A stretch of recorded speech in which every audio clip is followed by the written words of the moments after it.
Hello everyone, my name is Mohiddin Khan और आप मुझे देख रहे हैं एमकेएस केमिस्ट्री चैनल पे। तो जैसा कि गाइस आज जो हमारा टॉपिक होने वाला है वो रिलेटेड है एटम से, मॉलिक्यूल से, एटॉमिक मास से। तो चलिए आज का लेक्चर शुरू करते हैं। तो सबसे पहले अपन को पता क्या होना चाहिए, बेसिक बातें। सबसे पहले अपन को पता होना चाहिए एटम क्या होता है।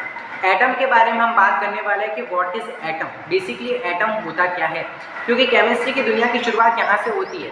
क्योंकि हम जनरली जब पहली दूसरी में पढ़ रहे होते हैं तो हमको ए फॉर एप्पल सिखाया जाता है, लेकिन केमिस्ट्री की दुनिया में जब एंटर करते हैं तो वहाँ पर ए फॉर एटम सिखाया जाता है। तो यहाँ पे देखते हैं ए फॉर एटम होता क्या है बेसिकली, तो देख लेते हैं। तो हमारे पास में जो एटम होता है वो है क्या। तो एटम के बारे में सबसे पहले अपन को जानकारी होनी चाहिए कि एक ऐसा पार्टिकल होता है जिसको और ज़्यादा डिवाइड नहीं कर सकते। जैसे कि आप एक ईंट ले लो जो कि घर में यूज़ करते हैं, मतलब कि घर बनाने के लिए यूज़ करते हैं, उसको आप इतना तोड़ो कि एक ऐसा पार्टिकल निकल करके आए जिसको और ज़्यादा डिवाइड नहीं कर सकते, उसी को अपन बोलेंगे एटम। ठीक है, किसी भी पार्टिकल, कोई भी ऑब्जेक्ट ले लो, उसके अंदर इतना तोड़ो कि उसको बहुत ज़्यादा डिवाइड, मतलब कि और ज़्यादा डिवाइड नहीं कर सको, उसको हम बोलते हैं एटम। तो एटम के अंदर बेसिकली होता क्या क्या है। तो एटम जो होता है उसकी बात करें तो एटम के अंदर एक सबसे सेंटर के अंदर एक चीज़ होती है जिसको न्यूक्लियस बोला जाता है। और न्यूक्लियस के अंदर हमारे पास में प्रोटॉन और न्यूट्रॉन होते हैं, और उसके जो चारों और बाहर वाले जो ऑर्बिट्स होते हैं उसके अंदर इलेक्ट्रॉन्स होते हैं जो कि नेगेटिवली चार्ज होते हैं, और जो प्रोटॉन होते हैं वो पॉजिटिवली चार्ज होते हैं, और जो हमारे पास में न्यूट्रॉन होते हैं उस पर कोई भी चार्ज नहीं होता है। ये पूरी की पूरी एटम की, मतलब कि एटम की कहानी होती है कि एटम के अंदर ये तीन जो है फंडामेंटल चीज़ें होती है, प्रोटॉन, न्यूट्रॉन और इलेक्ट्रॉन्स। इसके बारे में अपन को नॉलेज होना ज़रूरी है। उसके बाद में हम बात करते हैं कि मास क्या होता है। मास के बारे में बात करते हैं कि व्हाट इज मास बेसिकली। ठीक है, तो हमारे पास में मास क्या है, तो मतलब किसी भी ऑब्जेक्ट, कोई भी ऑब्जेक्ट ले लेते हैं, तो किसी भी ऑब्जेक्ट के लिए कि अमाउंट को मेज़र करने के लिए जो यूनिट होती है उसको अपन क्या कहते हैं, मास कहते हैं। ठीक है, बहुत सारे लोगों के दिमाग में कंफ्यूजन रहता है कि वेट और मास में डिफरेंस क्या है। तो वेट जो है बेसिकली ग्रेविटेशनल पुल के द्वारा जो फोर्स लगता है ना, उसी को वेट बोलते हैं। और मास जो है हमारे पास में किसी भी ऑब्जेक्ट की जो अमाउंट को मेज़र करने के लिए जो यूनिट होती है उसको मास बोलते हैं, और इसको जनरली ग्राम और किलोग्राम के अंदर मेज़र किया जाता है। ये बात अपन को ध्यान रखनी है। तो एटम क्लियर हो गया और मास क्लियर हो गया। अब अपन बात करते हैं कि व्हाट इज एटॉमिक मास। ठीक है, एटॉमिक मास क्या होता है उसके बारे में बात करते हैं। तो बहुत ज़्यादा सिंपल थिंग है कि atomic mass, mass of atom, मतलब कि एटॉमिक मास क्या होता है, जो एटम का मास होता है उसी को हम क्या बोलते हैं, एटॉमिक मास बोलते हैं। इससे ज़्यादा सिंपल क्या हो सकता है कि जो एटम का मास होता है उसी को एटॉमिक मास बोलते हैं। अब मॉलिक्यूलर मास की बात आती है। देखो, एटम जो होता है वो एक सिंगल पार्टिकल होता है, और जो मॉलिक्यूल होता है वो एटम से मिलकर के बनता है, और मॉलिक्यूल्स जब मिलते हैं तो हमारे पास में कंपाउंड का फॉर्मेशन होता है। तो यहाँ पे बोल रहा है कि मॉलिक्यूलर मास क्या होगा। जैसे कि हमारे पास में एक एटम है H, और अगर वो दो H एटम्स कंबाइन हो जाते हैं तो हमारे पास में H2 मॉलिक्यूल का फॉर्मेशन करता है। ठीक है, तो अपन को पूछेगा कि मॉलिक्यूल H2 का जो मॉलिक्यूलर मास है वो कितना है। तो दोनों H का जो मास होगा उसको अपन को ऐड करना है, तो हमारे पास में जो मॉलिक्यूलर मास निकल करके आएगा वो H2 मॉलिक्यूल का होगा। यहाँ पे बिल्कुल सिंपल सी बात है कि molecular mass, mass of A molecule, यानी कि जो मॉलिक्यूल का जो मास होगा उसको पूरा का पूरा अपन ऐड कर लेते हैं तो हमारे पास में जो मास आता है वो क्या होता है, मॉलिक्यूलर मास होता है। बिल्कुल सिंपल बात है।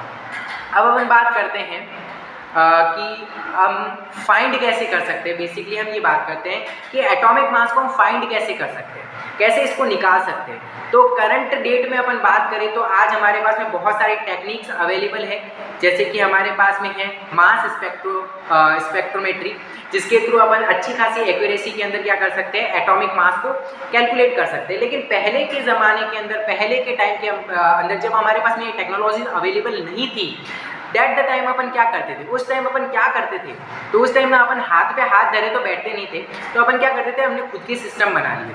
क्या सिस्टम बनाया हमने, पहले के टाइम में हमने ये सिस्टम बनाया कि जो हाइड्रोजन है, हाइड्रोजन का जो एटम है उसको अपन ने क्या माना, रेफरेंस माना, क्योंकि हाइड्रोजन का जो एटम होता है वो सबसे ज़्यादा लाइट होता है, सबसे ज़्यादा हल्का होता है।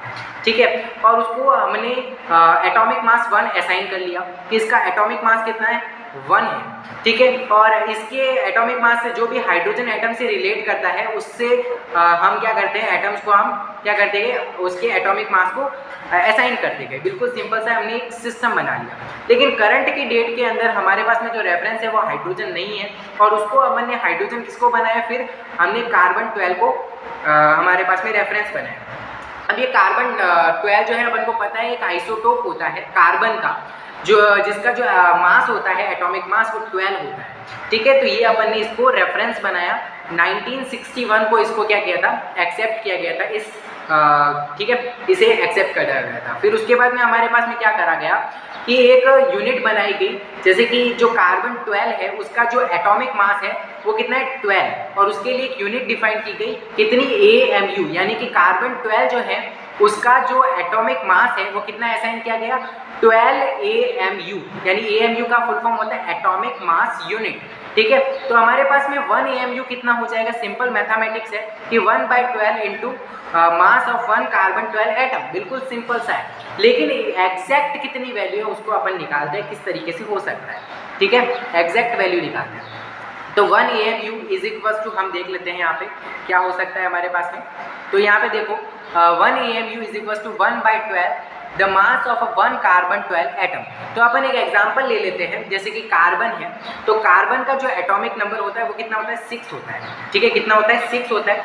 तो जो कार्बन होता है उसका जो ये मान लो न्यूक्लियस है कार्बन का, तो उसके न्यूक्लियस के अंदर क्या होता है, 6 प्रोटॉन होते हैं जिसको जो कि पॉजिटिवली चार्ज होते हैं, और 6 न्यूट्रॉन होते हैं जो कि नेगेटिवली चार्ज होते हैं, न्यूट्रॉन जो होते हैं उसमें कोई चार्ज नहीं होता, 0 चार्ज होता है।